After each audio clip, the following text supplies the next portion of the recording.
Hello, story lovers. Welcome back to my channel, Madly in Love, Part 230.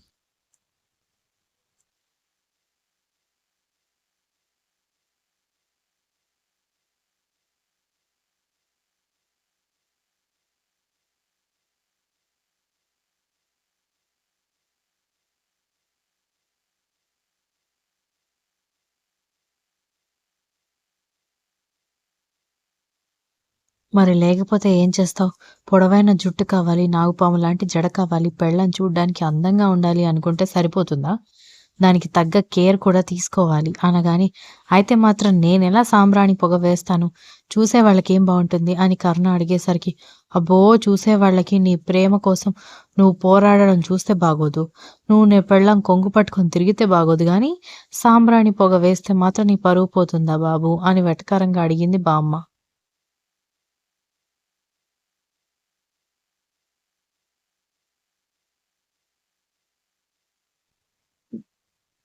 నానమ్మ, chance దొరికింది కదా అని ఆడుకోకు.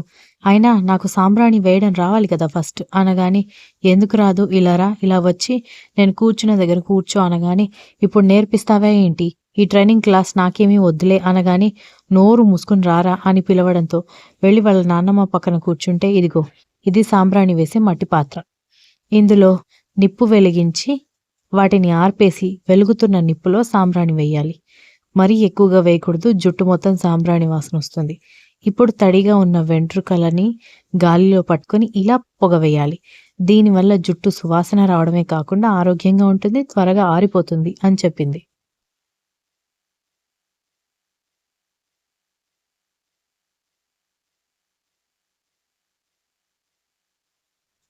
దక్ష మొహమాట పడుతుంటే కర్ణ సాంబ్రాణి వేస్తున్న పాత్ర తీసుకుని తన చేయి కంటే పొడవుగా ఉన్న వెంట్రుకలని చేతుల్లోకి తీసుకుని సాంబ్రాణి వేస్తూ ఉంటే విరాట్, విరాజ్, దీక్షిత, వీక్ష నిద్ర పట్టక బయటికి వచ్చేసరికి భార్యకి సేవ చేసుకుంటున్న భర్తగారు కనిపించేసరికి ఒక్కసారిగా షాక్ అయిపోయి వీక్ష అయితే కళ్ళు తిరిగి పడిపోయినంత పని చేయడంతో విరాజ్ ఆమెని కింద పడకుండా క్యాచ్ చేసేసి సోఫాలో కూర్చోబెట్టి నీళ్లు మొహం మీద చిలకరించి ఏమైందని అడిగేసరికి నేను చూస్తున్నది నిజమేనా అనగానే అక్షర సత్యం అని చెప్పడంతో భగవంతుడా, ఈ బావ వల్ల హస్బెండ్స్ మీద ఎక్స్పెక్టేషన్స్ పెరిగిపోయేలా ఉన్నాయి కదా అని అంది వీక్ష.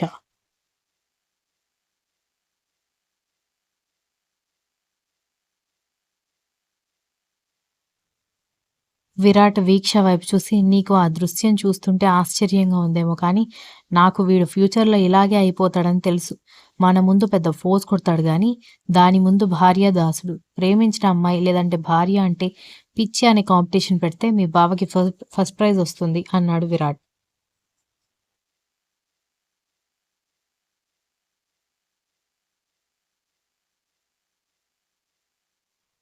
మరి నీకు ఏ ప్రైజొస్తుంది అని దీక్షిత కోపంగా అడిగేసరికి దాంతో గతుక్కుమని, నువ్విక్కడే ఉన్నావు కదా!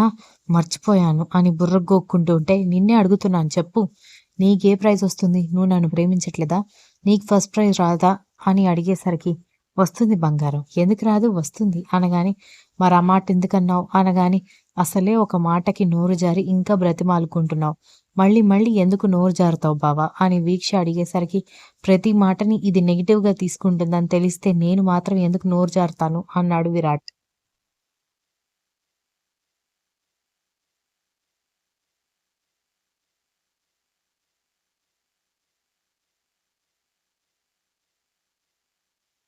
దీక్షిత అలిగి వెళ్ళబోతుంటే, కావాలంటే నీకు కూడా సాంబ్రాణి వేస్తాను అలగకు బంగారం అని దీక్షిత వెంట విరాట్ బ్రతిమాలుకుంటూ వెళ్ళిపోవడంతో పాపం ఏ ముహూర్తంలో ఇక్కడికొచ్చాడో తెలీదు గానీ, దీక్షితని బ్రతిమాలుకోవడమే విరాట్ పనైపోతోంది అని నవ్వుకున్నాడు విరాజ్. ఎందుకు పళ్ళు ఇకిలించి అంతలాగా నవ్వుతున్నావు? అని వీక్ష అడిగేసరికి నీకేమైందని విరాజ్ బిక్కమొహం వేసుకోవడంతో, దీక్షిత విరాట్ బావని అడగడం కాదు. నేను నిన్ను అడుగుతున్నాను. నువ్వెప్పుడైనా నాకిలా సాంబ్రాణి పొగ వేశావా? అని అడగడంతో, భగవంతుడా! ఎక్కడో స్విచ్ వేస్తే ఇంకెక్కడో లైట్ వెలిగినట్టు, మీ బావ చేసినట్టు మేం కూడా చెయ్యాలి అంటారేంటి బాబు మీరు? అన్నాడు విరాజ్.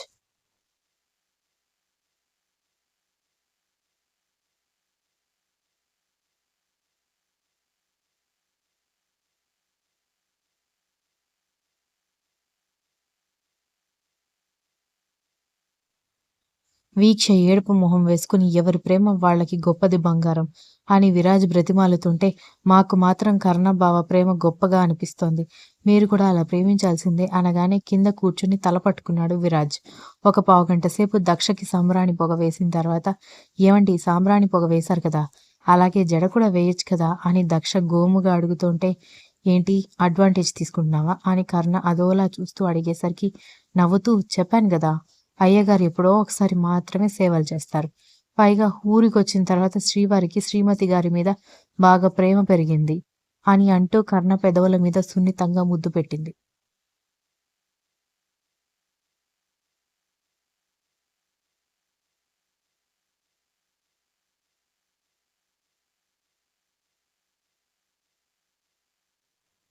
ఆమె మొహాన్ని చేతుల్లో పట్టుకుని అంతే సున్నితంగా ముద్దు పెట్టి ఇంత అందంగా నా ముందు ఉండకు అని అనగానే ఎందుకు ఉంటే ఏమవుతుంది అని అడిగేసరికి చెప్పలేను. హార్ట్ బీట్ రైజ్ అవుతుంది, పల్స్ అన్‌స్టడీగా మారిపోతుంది, ఊపిరి ఆడడం లేదు. ఇంత అందాన్ని ఎదురుగా చూస్తూ ఉంటే ప్రపంచం అంతా ఆగిపోయినట్టుగా అనిపిస్తోందని అడిగేసరికి అతని మాటలకి మైమర్చిపోతూ ఇలా మీరు మాట్లాడుతుంటే నాకు ఆల్రెడీ ఊపిరి ఆగిపోతోందని అనగానే ఆమె తన ముక్కుని రబ్ చేసి ఇద్దరి ఫోర్ హెడ్స్ జత చేసి జడ వేయాలా అని అడగడంతో వెయ్యండి అని అడిగేసరికి నాకు జడ వేయడం రాదు కదా అన్నాడు.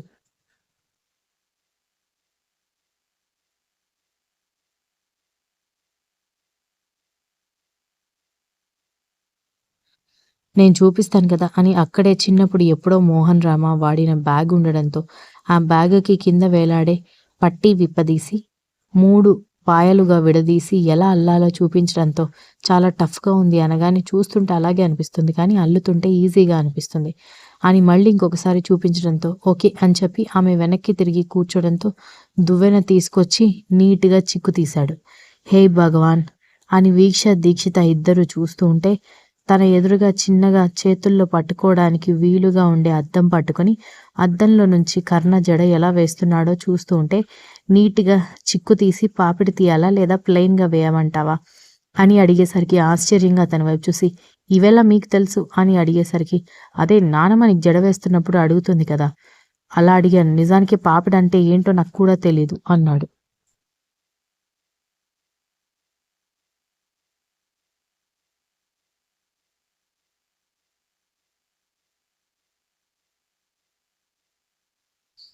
దాంతో దక్ష పగలబడి నవ్వుతూ పాపిటి అంటే ముక్కుకి సరిగా జుట్టు మధ్యలో దారిలాగా 2 వైపులా ఉన్న జుట్టుని సెపరేట్ చేసేదాన్ని పాపిటి అంటారు అనగానే సరేనంటూ అతను నీట్‌గా జడ అల్లుతూ బాబోయ్ ఇంత పెద్ద జడ ఎలా అల్లుకుంటున్నావు రోజు అని అడిగాడు. అదే మరి మోకాళ్ళ వరకు ఉండే జడ అందాన్ని ఇవ్వడం కాదు అంతే శ్రమని కూడా ఇస్తుంది.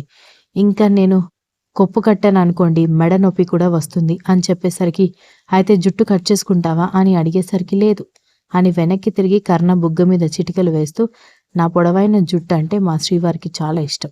నా జుట్టుకి ఏమైనా అయితే ఆయన చాలా బాధపడిపోతారు. అందుకే నేను జుట్టు కత్తిరించుకోను అని చెప్పింది నవ్వుతూ.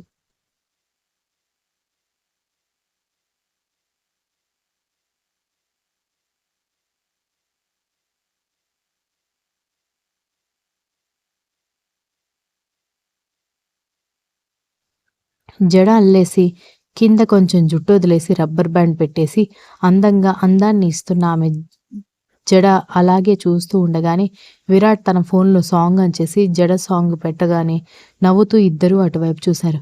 విరాట్ నవ్వుతూ పక్కకి తిరిగి చూసేసరికి వీక్ష, దీక్షిత ఇద్దరు తన వైపే కొట్టేలా చూస్తూ కనిపించడంతో ఎందుకు అలా చూస్తున్నారు అనగానే పెళ్ళానికి ఏది ఇష్టమో చేయడం తెలీదు గాని పక్కన వాళ్ళకి కోరస్ ఇస్తున్నావా కోరస్ అని అన్నారు ఇద్దరు.